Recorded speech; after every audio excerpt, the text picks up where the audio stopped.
Something that we're going to study in this lesson on infinitives is something we've seen with other non-indicative verbs like the subjunctive and the participle, and that is that the timing of it depends on the time of the indicative verb which it is accompanying or which it is modifying.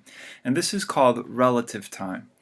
Understanding the relative time of an infinitive becomes especially important, like passages in 1 Corinthians 15 that talk about the timing of the kingdom of Christ.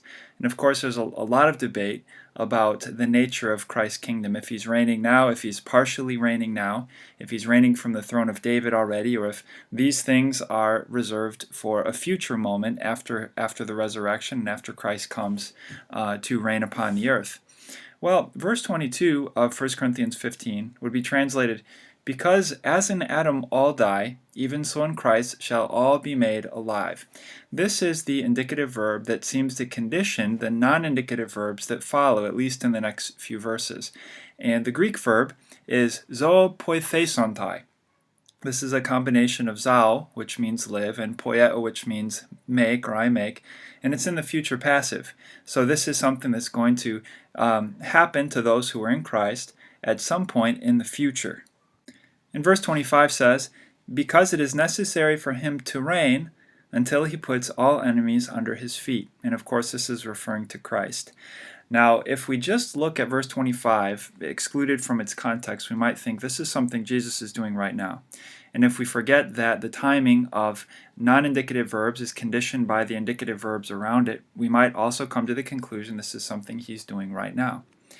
The construction for to reign here is de auton basiluen, which is going to be translated, "It is necessary for him to reign." We will hear oftentimes people say that Christ is presently reigning from the throne of David. But if we look at a verse like this and we realize that it's conditioned by something that's going to happen in the future, then it'll help us condition our understanding of the Davidic covenant, of when Jesus is going to reign, and help us realize this is something he's going to do in the future.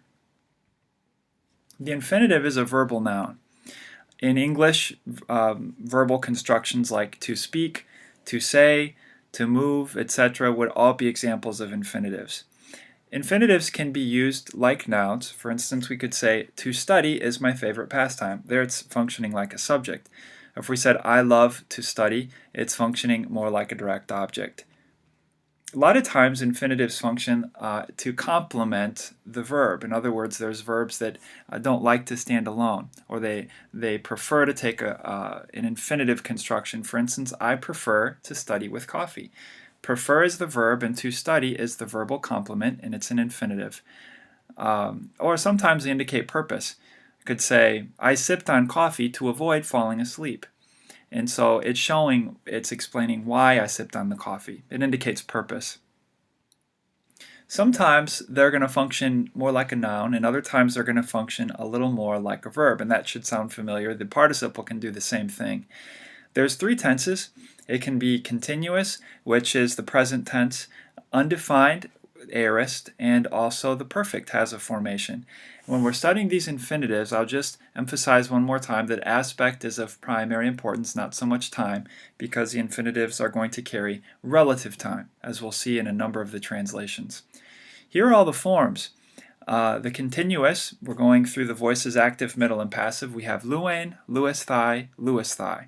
For the undefined or aorist, it'd be lusai, lusasthai, luthenai. Notice that these forms have the sigma alpha tense formative and the theta eta.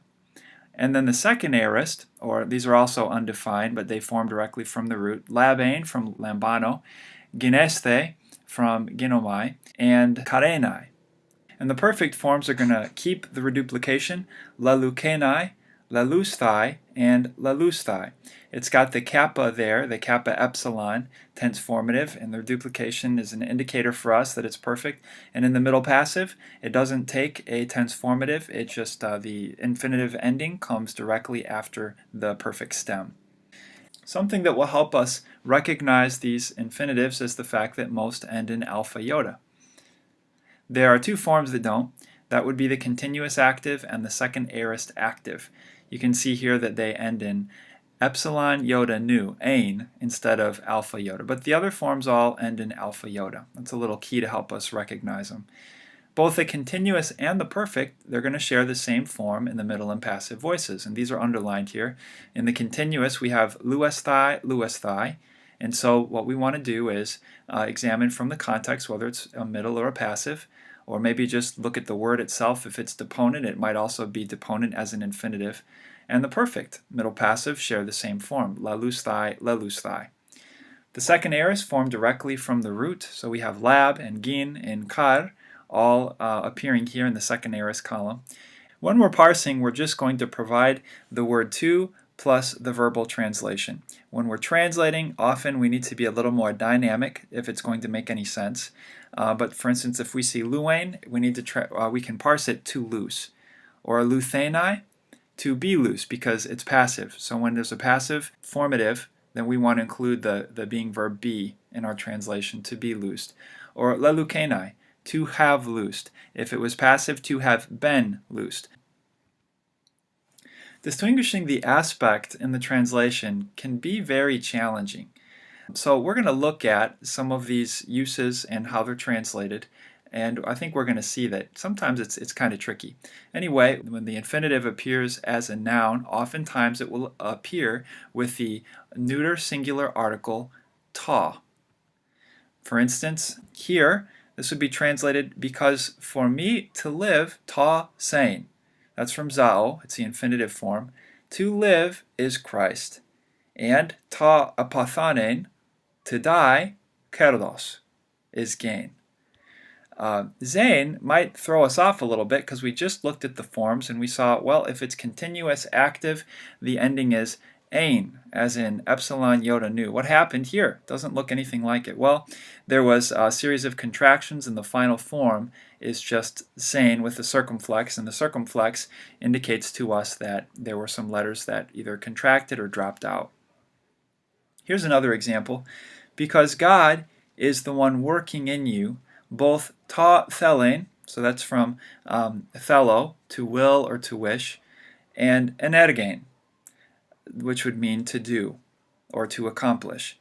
God is the one working in you both the willing, literally, the to will, and the to do. This is functioning more like a direct object, but here this would probably in most grammars be classified as a type of noun. It can also be translated as a verbal complement. In other words, it's going to accompany an indicative verb to complete that indicative verb. This would be translated, God is able, dunatai. There's the formal or indicative verb. God is able from these stones, agerai, to raise up children for Abraham. So these two verbs, they go together. God is able to raise up is the idea. They can also indicate purpose or result. And when it does this, it'll often appear with the article, the genitive singular article to. When we translate it, a lot of times just putting the infinitive translation in English works fine, to plus the verbal action. Sometimes we might put that or in order that. Here's a pretty familiar verse, to know him and the power of his resurrection. Some versions translate it, that I may know him and the power of his resurrection. That's a fine translation because both of them indicate purpose, which is the grammatical function of this construction here. But we've got to plus the second aorist formation, undefined, infinitive of ginosko, to gnonai, to know him and the power of his resurrection. So the Apostle Paul is giving to us what is really his purpose statement. And krean ekete is an expression, literally you have need, but it just means you need. You need, and someone we might put in parentheses, that's the idea. Tu didaskein humas. You need someone to teach you. So this would also be indicating purpose. Here's another one. But Jesus did not answer anything.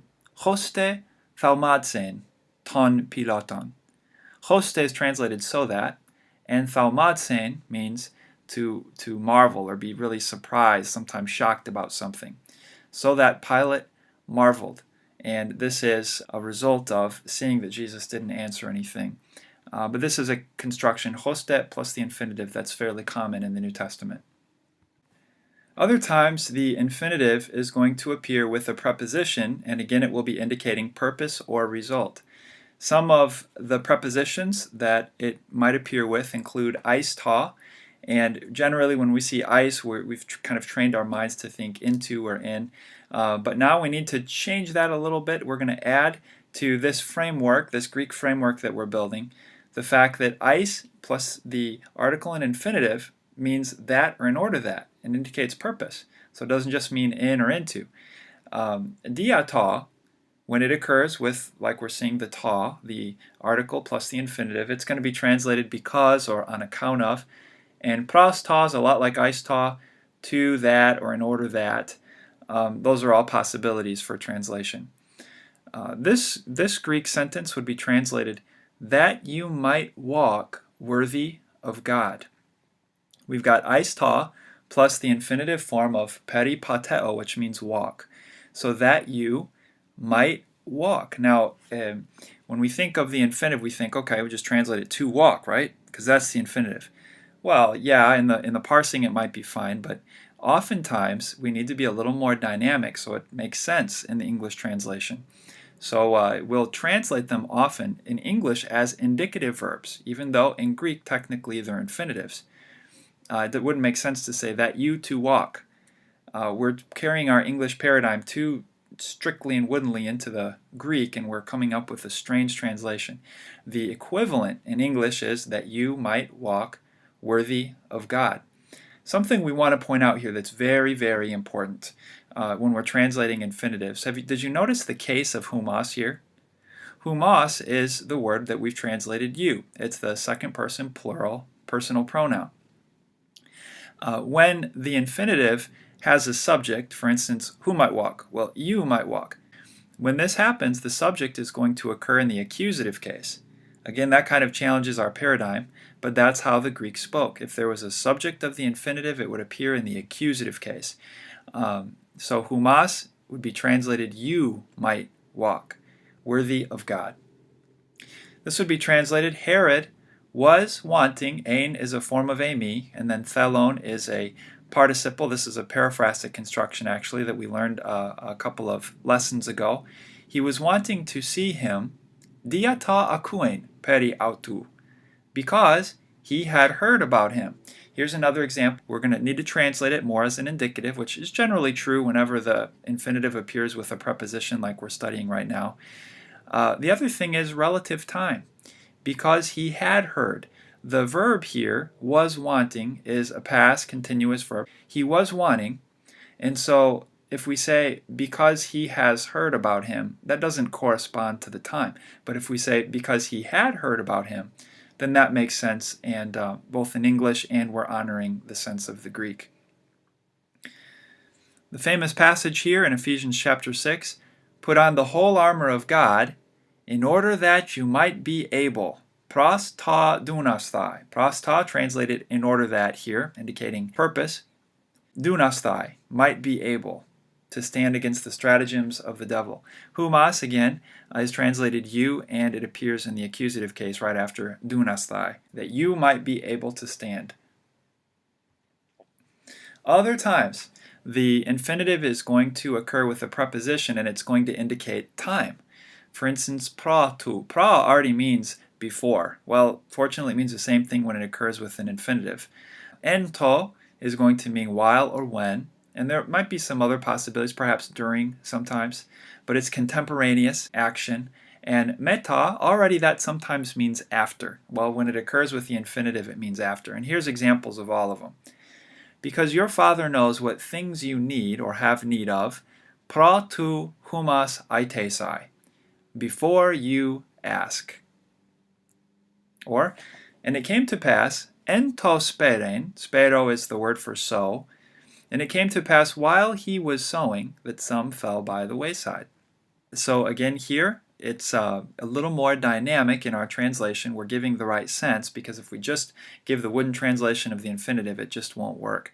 What's going on here is the Greeks use their infinitives in a wider variety of ways than we do in English. And so to honor those various ways, we sometimes need to provide more of an indicative verb or sense if our English is going to make any sense. And meta ta egerthenai, me. Okay, me is the first person singular personal pronoun. It's the subject of the passive infinitive here, egerthenai. So we translate after I am raised. I will go before you into Galilee. So let's review. The most common uses. Well, frequently the infinitive is going to be used as a noun. Most often either as a subject or a direct object. It can also function as a verbal complement and to indicate purpose or result. With tu, with hoste sometimes, and other times with the preposition. Eis ta, in order that, dia ta, because, pros ta, again, in order that, and oftentimes they'll indicate time. Pratu means it happened before, ento, while something was happening, and metata is, when it appears with the infinitive, is translated after.